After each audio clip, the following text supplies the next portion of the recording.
A courtroom feels colder than it should. Fluorescent lights hum above, and the faint sound of shuffling papers echoes from somewhere near the back. Cameras are not allowed in today, but if they were, the world would see a family unravel in real time. Meri stands at the witness stand, breathing slowly, trying to steady her voice. Across the room, Kody sits beside Robyn, his jaw tight, eyes burning with that familiar mix of anger and denial. The judge, an older man with tired eyes, adjusts his glasses and looks up.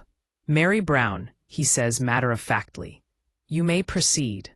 Her throat tightens. For years, she's kept silent, stayed loyal, stayed quiet, stayed hidden behind the smiles of a show that painted their family as different, but united.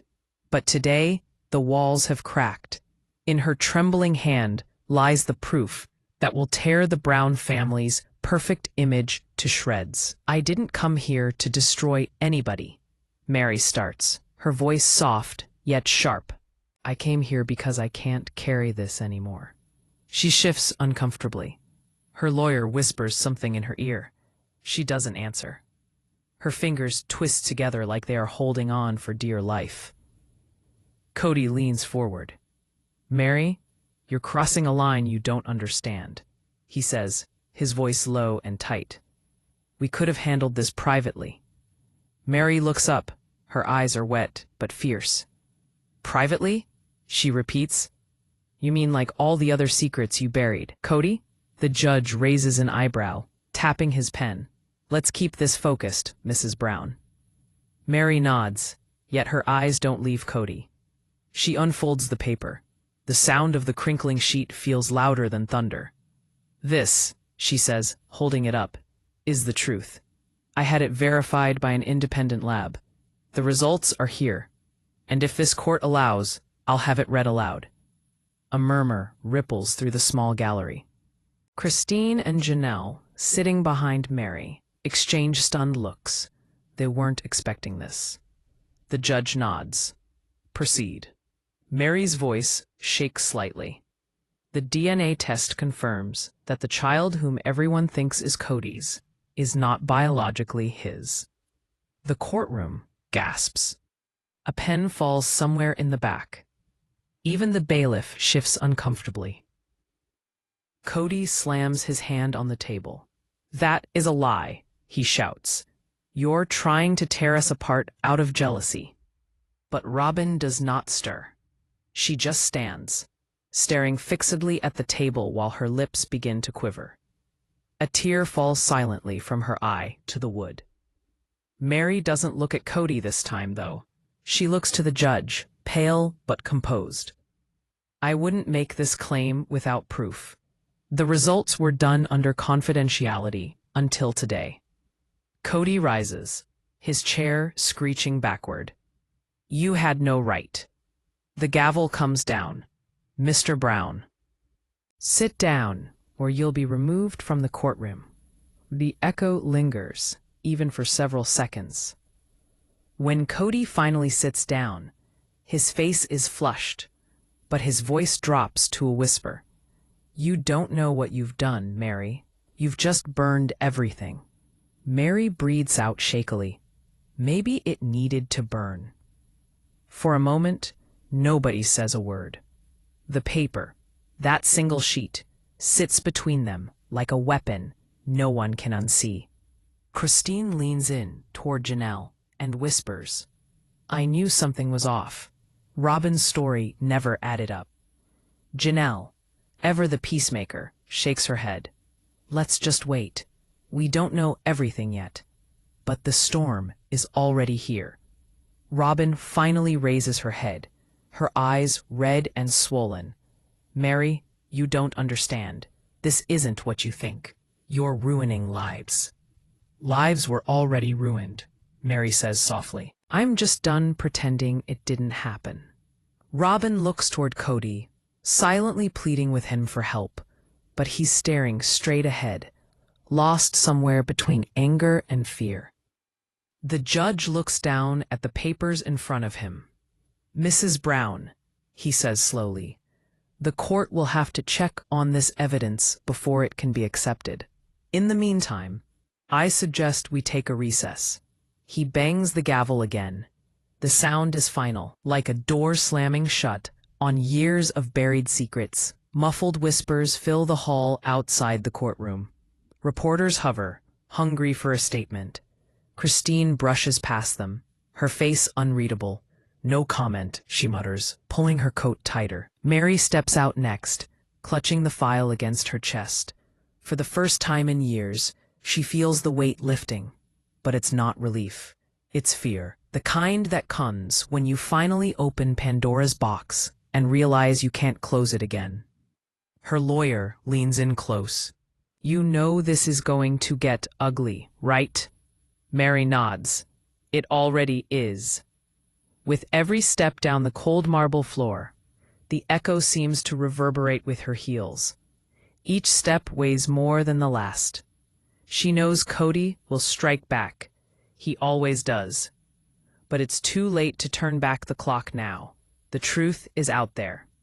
Meanwhile, inside the courtroom, Kody's attorney says in a hushed tone, "We need to respond in court. If that test is real. It changes everything, legal, financially, even for custody." Kody's face tightens. She's bluffing. Meri's always been dramatic. There's no way Robyn would. But he breaks off mid-sentence, as he catches sight of Robyn crying silently beside him. She doesn't deny it. She doesn't speak. She just weeps, as if the secret she's been harboring finally broke free. He leans closer, speaking very softly. Tell me it's not true. Robyn's breath trembles. Kody, please. I didn't mean for this to happen. He draws back like he's been hit. The camera of the mind zooms in, capturing every detail. The crack in Kody's mask, the regret in Robyn's eyes, and the strange calm on Meri's face. This is not just a family falling apart. It is justice clawing its way out of silence.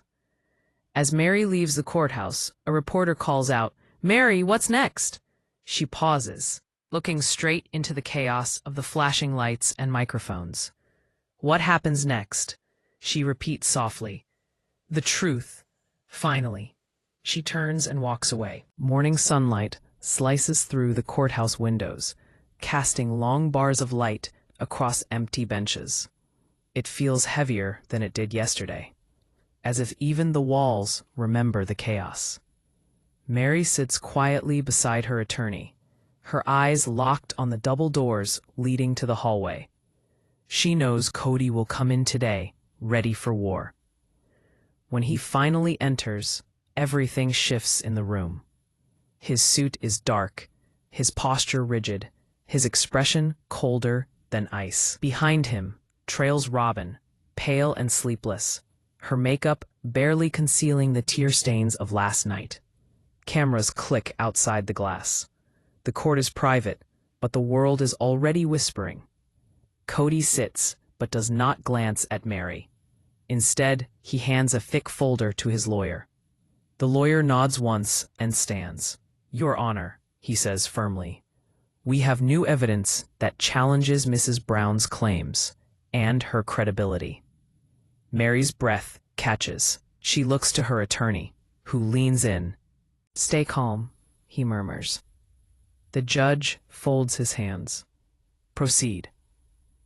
The lawyer opens the folder with theatrical precision. Yesterday, Mrs. Brown introduced a DNA report obtained independently. We have evidence that the lab she used was shut down last year for fraudulent testing procedures. The courtroom fills with a wave of gasps. Kody's lips curve into a faint, satisfied smirk. Meri stands instantly. That's not true. He continues, his voice cool and deliberate. But further, we have the sworn affidavit of the lab's former technician, stating that Mrs. Brown approached him in private, offering additional money for certain results. Meri's jaw drops. That's a lie. I never. The judge raises a hand. Mrs. Brown, please. You'll have your chance to respond. Her heart pounds so loudly she can barely hear. Kody keeps his eyes forward, refusing to meet hers. The betrayal cuts deeper than anything he's ever said aloud. Meri's attorney stands. Your Honor, these are baseless accusations meant to distract from the real evidence. The report's authenticity can be verified through the chain of custody. But the judge looks uncertain. If the originating lab's integrity is in question, verification will take time. Time, the one thing Meri doesn't have. The longer this drags on, the more the story gets spun by the media. Meri falsifies DNA report to attack Kody Brown. Kody leans back, whispering something in Robyn's ear. Guilt momentarily flashes across her face, and she whispers something back, but he waves her off. Meri's voice is shaking. You're trying to silence me, just like always. You think if you discredit me, then people will stop asking questions. Kody finally turns his attention to her. No, Meri, I'm trying to stop you from destroying yourself. You want to talk about lies? Then let's talk about your catfishing scandal. You lost all credibility years ago. A low murmur fills the room, the reference hitting hard because everyone remembers the headlines, the humiliation, and the years she spent rebuilding. Meri's lips tremble, but she doesn't back down. That's exactly what this is, revenge. You couldn't control me anymore, so now you want to erase me. The judge clears his throat. Enough. This court will decide based on evidence, not emotion. Mr. Brown, call your first witness. The doors open. A woman in a dark blue suit enters, calm, confident. She's introduced as Rebecca Stone, former assistant at the testing facility. Her testimony is clinical at first. How Meri allegedly visited the lab after hours. How an envelope of cash was supposedly offered. Meri's attorney objects multiple times, but the damage is done. The audience feels it. Doubt creeping in. Rebecca hesitates and looks at Meri. She looked desperate, she says. I felt sorry for her. She said she needed to know the truth, no matter what it cost. Meri shakes her head. That's not what I said. But her voice cracks, and that's all the jury of public opinion needs. During recess, Meri sits on the courthouse steps, watching reporters swarm. Christine joins her quietly, handing her a bottle of water. You okay? Christine asks softly. No, Meri says, but I can't stop now. If I do, it means he wins. Christine hesitates. You sure you're doing this for the right reason? Meri gives him a sharp look. You think I'd go through all this if it wasn't real? Christine sighs. I believe you. I know what Kody can do when he's cornered. Meri's eyes narrow. Then maybe it's time he finally feels what it's like. They sit in silence as the wind picks up, carrying fragments of shouted questions from the crowd below. Meri, is the test fake? Kody says you bribed the lab. It doesn't say anything. She just tightens her hold on the file, her lifeline, her proof. Back inside, Kody's attorney calls Robyn to the stand. As soon as she rises, the energy shifts again. Tense, fragile, unpredictable. Her voice barely above a whisper, she says, I don't want to be here. Mrs. Brown, says the judge, his voice soft, you're under oath. Please tell the court what you know. Robyn's eyes dart between Kody and Meri. I didn't know about the test until Meri told me she had results. I begged her not to go public. I thought we could handle this privately. Kody nods in approval. But, she says, her voice trembling, I cannot say that the test is wrong. I have never seen it myself. I really don't know what is true anymore. Once more, the courtroom ripples. Even Kody stiffens. Meri stares at her, searching for something. Guilt, regret, maybe courage. So you're saying you don't know. Robyn's tears flow freely now. I just want this to stop. The judge sighs. That will be all, Mrs. Brown. She steps down, shoulders shaking. Kody reaches for her hand. She doesn't take it. As the session comes to a close, the tension spills out into the hall.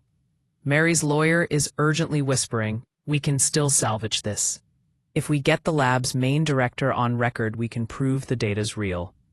"Do it," Meri says, her voice raw, but her resolve unbroken. Behind her, Kody and his attorney hurry towards the exit. "She's done," Kody says. "By tomorrow, everyone will know she faked it." But Robyn lingers near the door, her expression haunted. She turns to glance at Meri, a silent plea in her eyes. For a fleeting moment, their eyes lock on each other, and something is conveyed there, silently. Fear, guilt, the truth that neither woman will say out loud. Outside, thunder rolls from afar and rumbles against the steps of the courthouse. Storm clouds gather fast, matching the darkness building inside the people involved. Meri watches them leave and whispers to herself, "You can destroy my name, Kody, but you can't erase the truth." That evening, Meri sits alone in the living room, staring at the flickering light of a single lamp. There are old family photos lining the walls. Smiling faces, laughter frozen in time. She picks up one picture, all of them together, back when family meant something. Her phone buzzes. A blocked number. She hesitates, then answers. A distorted voice whispers, "You don't know me, but I used to work for the Browns. You're right about the DNA test, and I can prove it. But if you want the truth, meet me tomorrow, alone." The line goes dead. Meri sits frozen, the phone pressed to her ear. The storm outside cracks with thunder, and for the first time in days, she allows herself a small, fragile smile. Maybe hope isn't gone yet. Rain pounds the roof of Meri's car as she pulls into the dimly lit parking lot. It is nearing midnight, and the storm has not given up for hours. Her wipers barely work, streaming water across the windshield as she peers around for the owner of the call. She checks her phone again. No new messages, no ID, no clue. Just the promise of proof. The glow of a single street lamp reflects off a man standing near the edge of the lot, hood pulled up, shoulders hunched. He doesn't move until she steps out, clutching her coat tightly against the cold. "You called me?" Meri asks, her voice shaking slightly. The man nods, but doesn't get any closer. "Name's Dylan. I used to handle security for the production. I know what they hid." Meri's pulse quickens. Hid what? He looks around. The paternity records. The real ones. They were buried because the network would have lost its golden family image if the truth came out. Meri's breath fogs in the cold air. "Do you have proof?" Dylan pulls out a small flash drive from his pocket and holds it up. "Everything's on here. Lab reports, messages, even legal correspondence between the Browns and the network. But once you open it, there's no going back." Her hands are trembling as she reaches for it. "Why are you helping me?" He hesitates. "Because I saw what they did to you. You deserve the truth." In that instant, a thunderclap rattles the air, and he's gone, vanished into the dark rain. Meri stands there, alone, clutching the flash drive like it is a live wire. Back at her house, Meri plugs the drive into her laptop. The screen flickers to life, loading a maze of folders labeled confidential. She scrolls through emails, legal memos, production notes, DNA correspondences. Her heart beats faster with every click. Then she sees it. An official report marked Lab Revision, Brown Family Paternity File. The document reveals that the original DNA result did, in fact, show Kody was not the father. But a second test was quietly arranged through another facility. one linked to a producer. The official report used on the show was a lie. She covers her mouth, staring at the screen. They changed it. They actually changed it. Her phone buzzes again. This time, a message. They know you have it. Don't trust anyone. Meri's stomach drops. She rushes to unplug the drive, but headlights sweep across her window. A car pulling into her driveway. She freezes. She sees Kody's silhouette through the rain-blurred glass. He doesn't knock. He opens the door, like he still owns the place. "You have gone too far, Meri," he says in a low and dangerous voice. She steps back. "You can't be here. I can do whatever I need to protect my family." He glances at the laptop, his eyes narrowing. "What's on that drive?" The hand quivered above the keyboard. "Proof, the same proof you've been hiding." Kody laughs, a dry, bitter sound. "You really think the world will side with you? You're just the angry ex-wife who couldn't let go." Her voice cracks, but her eyes stay firm. "I'm the only one who ever did let go, and that's why I can finally see who you are." He takes a step closer. "Give me the drive." "No." He moves faster than she expects, reaching across the desk, but she grabs it first, clutching it to her chest. "You can't control this anymore, Kody." Outside, lightning flashes, illuminating his face. Twisted in desperation, almost scared. For a moment, neither of them moves. Then he exhales slowly, his anger dissipating into something colder. "You have no idea what you've started, Meri." He turns and walks out, slamming the door behind him. The next morning, Meri arrives at her lawyer's office, soaked and exhausted. She slams the flash drive on the desk. "I found it. Everything. They falsified the DNA records." Her lawyer's eyes widen. "How did you?" "Doesn't matter. We can use this, right?" He plugs it in, scanning the documents quickly. "If this is real, it changes the entire case. But we'll need authentication, chain of custody, timestamps, digital signatures." She nods. "Do whatever it takes." As he works, Meri's mind strays back to Kody's words. The way he looked at her. Not like an enemy, but as a threat he couldn't afford to lose to. Her lawyer looks up. "Meri, if we bring this to court, you're not just exposing Kody and Robyn. You're exposing the network, the producers, everyone. They'll come after you." She takes a deep breath. "Then let them. I am tired of living in their story. It's time I told my own." He gives a small, proud smile. "Then let's prepare for round 2. Later that night, Meri scrolls through social media. The headlines are already shifting. Meri Brown's DNA claim collapses. Kody Brown fights back. But what she sees in the comments sections surprises her. Messages of support.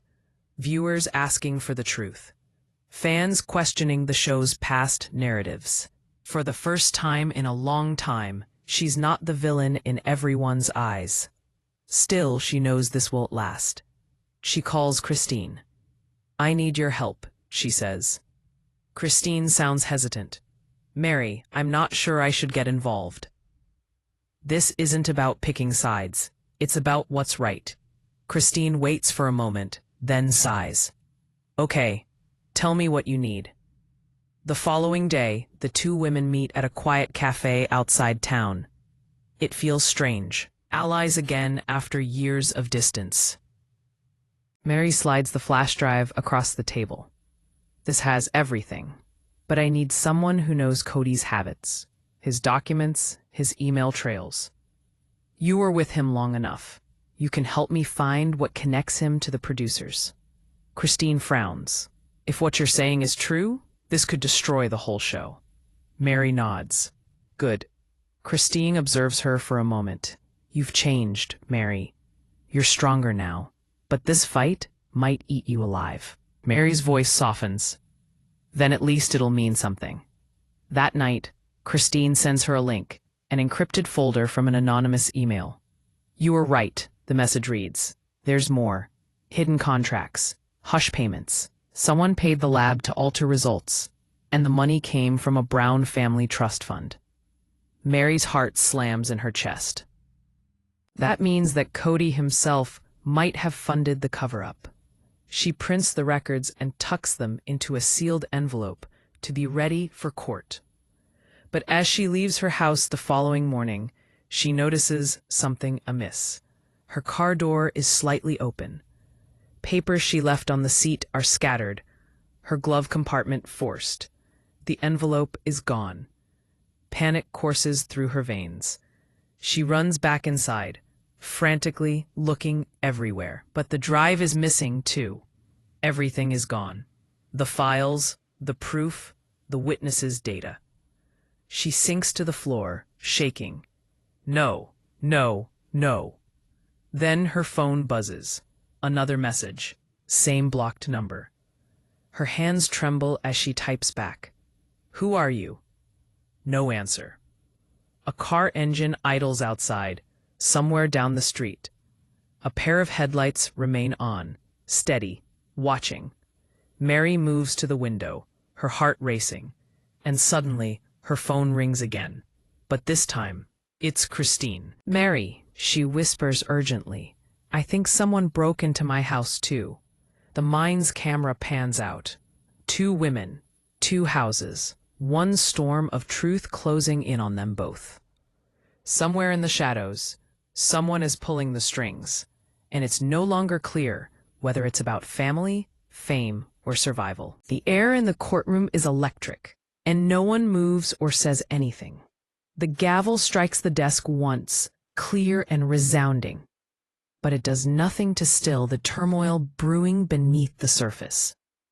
Robyn's sobs echo softly. Her tissue is damp and trembling in her hands. Kody stands motionless beside his lawyer, jaw tight, his eyes narrowed on Meri like a man betrayed by the world itself. Meri breathes in, composing herself. Her voice is weak, yet it cuts through the tension like glass. "Your Honor," she says in a soft tone, "I have one last thing to show the court." Kody's attorney immediately stands up. "Objection. We were not provided notice of any additional exhibits." But Meri doesn't flinch. "It's not an exhibit," she whispers. "It's the truth. Sometimes the truth doesn't wait for permission. It demands to be heard." Weary of the theatrics, the already exasperated judge nods. "Proceed, Mrs. Brown, but make it brief." Meri steps forward, her heels clicking softly on the floor. She opens an old, worn leather folder, inside of which lies a series of letters in handwritten form, their edges yellowed and fragile. She places them on the bench, one after another. "These," she says, her voice quivering, "are letters written by Kody to Robyn, from before our family ever split. But there's one letter that changes everything." Kody's face goes white. "Meri, don't." But she continues. In this letter, Kody talks about how scared he is, that if the truth about Solomon's birth ever came out, everything would fall apart. The room now falls completely silent. Robyn's head jerks up and her face is streaked with tears. That's not what he meant. He was scared of Christine leaving, that's all. But Meri shakes her head. "No, Robyn. He mentioned a date, a hospital. The same night you told everyone you were at your mother's house." Robyn's lips part, but no sound comes forth. Her lawyer tries to interject, but the judge holds up his hand.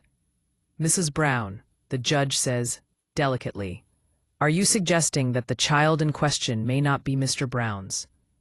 Meri exhales, finally letting tears slip down her cheeks. "I am not suggesting it, Your Honor. I am proving it." She reaches into the folder again and pulls out a document, one the audience has seen hinted at for episodes now. The DNA test. Kody's lawyer lurches forward. "We object. This is a violation of privacy. This is." But Meri's voice rises, stronger now, louder than before.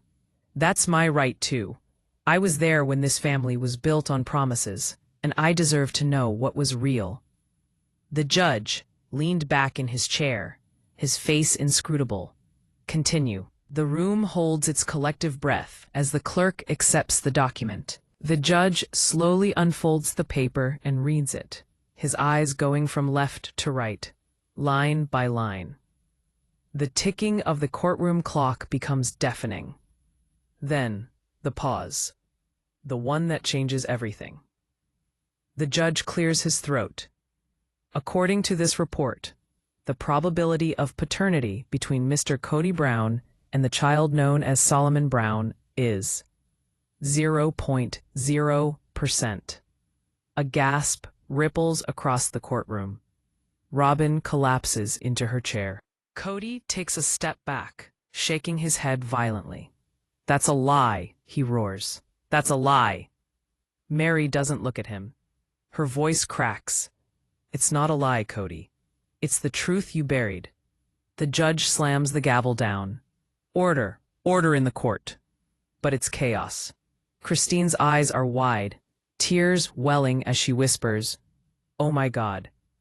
Janelle covers her mouth. Even the reporters in the back stand stunned, unsure whether to speak or just stay frozen. Kody's attorney leans in to whisper urgently, "We can contest this. We can." But Kody doesn't hear. He's staring at Robyn, whose head is in her hands. "Tell me it's not true," he says, his voice breaking for the first time in the entire trial. "Robyn, please, tell me it's not true." Robyn lifts her head, her face wet and hollow. "Kody, I didn't mean for this to happen. It was before everything. Before you and I. But that's all it takes." The look on Kody's face goes from heartbreak to rage. He turns, slamming his fist on the table. "You destroyed my family." The judge calls for a recess. The cameras flash, and there's just Meri, still standing at the witness stand, shaking but unbroken. As the crowd has begun to disperse, Christine approaches her quietly. "You knew," she says softly. "All this time, you knew." Meri wipes her tears. "Not all this time," she says, "but long enough to see that no one else would ever tell the truth." Christine nods slowly, her face torn between pity and pride. "You did the right thing, Meri, even if it broke everything." The courtroom clears, but Meri remains in her seat. She fixes her gaze on the vacant judge's chair, the sound of the gavel still ringing in her head. She whispers to herself, "After all the lies, all the pain, maybe now we can finally start being honest." Outside, reporters swarm the steps. Cameras flash like lightning. Meri, is it true Kody isn't the father? Robyn, do you have a statement? Christine, what happens next?" Not a single one of them answers. Not yet. Behind closed doors, the family that once lived under one roof is now fractured beyond repair. And what comes next might just be the hardest part of all. Back inside, Kody sits alone. The courtroom is empty, except for him. His eyes are blank, staring at the paper in his shaking hands. For years, he'd been able to control every narrative, every heart, every truth. But now, with just one simple piece of paper, everything he built has come crashing down. Barely audibly, he would whisper, "How could she do this to me?" But in the hall, Meri hears him and stops. She hesitates a moment, close to turning back. Almost. Her head shakes, and she presses on. Because this time, she is not the one who needs to explain. This time, she's finally free. The parking lot in front of the courthouse feels colder than it should. Cameras flash like thunder. Every few seconds, a reporter's voice cuts through the night air, calling out the same names: Kody, Robyn, Meri. But no one answers. Inside a black SUV, Robyn sits motionless, her reflection staring back from tinted glass. Her mascara is running down her face, and her hands shake. Across from her, her lawyer speaks softly about appeals and confidentiality agreements. But she isn't listening. The only echo inside her head right now is the voice of Kody, the one that long ago promised forever. "I never wanted to hurt anyone," she whispers to herself. "I just wanted to feel loved." Inside the courthouse, Kody sits alone at the defense table. The room is empty now. Just the echo of what's been said, the smell of stale coffee, and the faint creak of wooden benches. He stares down at the DNA report, the black and white proof of a life unraveled. His lawyer enters. "Kody," he says cautiously, "the press is waiting outside. We really need to make a statement." But Kody doesn't budge. "A statement won't fix what's already broken," he mutters. Outside, Meri walks to her car, slowly but surely. Christine and Janelle wait around the corner, not sure whether to go up to her. After all, this isn't victory. It's a funeral for everything they ever called family. Christine steps forward finally. "You okay?" Meri laughs shortly and shakily.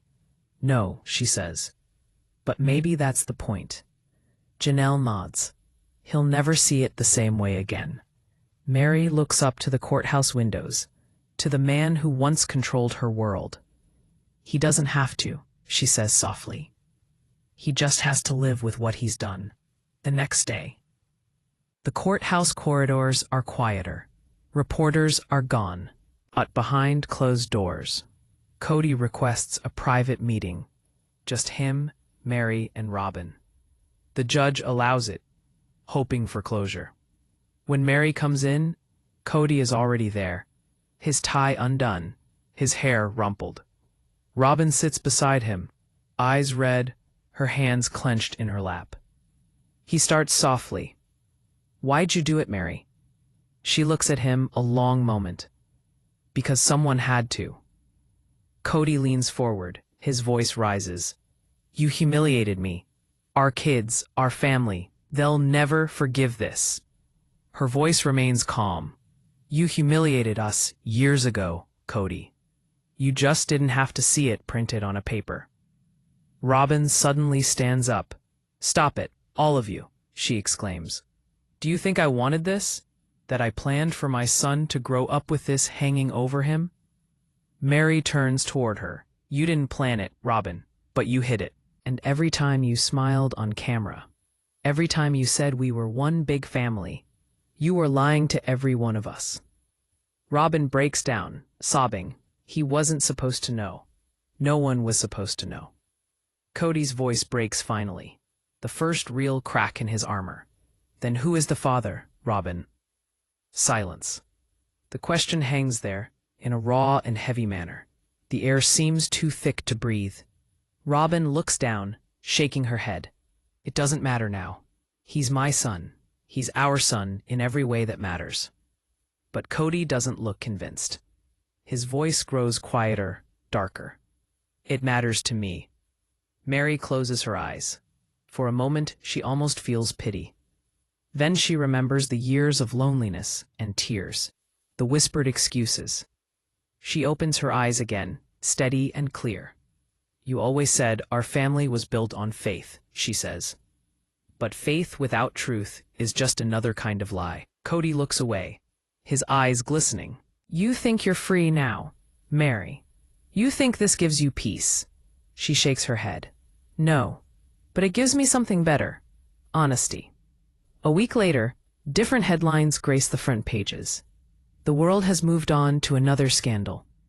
But inside the Brown family homes, the silence lingers. Christine spends her evenings with her daughters. Janelle focuses on rebuilding her life. And Meri, she finally finds peace in being alone. She sits outside her cabin one evening, a cup of tea in her hands, the mountains glowing orange beneath the sunset. Her phone buzzes. It's a message from Christine. "You did what we all wish we could. Maybe now we can start healing." Meri smiles faintly and types. Truth hurts, but lies destroy. She sets her phone down and looks out toward the horizon. For the first time in years, the air feels clean. But across town, Kody and Robyn sit in a darkened living room. The TV is off. The house feels too big, too empty. Robyn's hands are clenched in her lap. Kody stares at a family photo. All of them are smiling, pretending, performing for the cameras. He traces it with his finger, and his voice starts to crack. I thought I had control, he whispers, over everything, over them, over fate, but not even over my own truth. Robyn reaches out for his hand, but he pulls it away. I can't do this, he says, not like this. Robyn's eyes fill again. So what happens now? He looks at her, eyes hollow. Now, I disappear for a while. He stands, takes one last look at the photo, and walks out the door, leaving Robyn alone with the sound of her own heartbeat. Weeks later, the courtroom where it all happened stands empty again. The chairs are neatly stacked, the lights dim. If one listens well, he could still hear the echoes of arguments, cries, and the truth finally breaking free. Somewhere beyond all the pain and betrayal, each of them starts to rebuild. Christine launches her new life. Janelle finds peace in independence. Robyn retreats into silence. And Meri, she begins to write a book. The working title, The Truth That Saved Me. She types out the first line slowly, her voice soft, steady, as if narrating her own redemption. Sometimes you have to destroy the illusion to finally live your truth. She leans back, lets out a breath, and wraps the quiet around her. The storm is over. But the scars will always tell the story far better than anyone else could.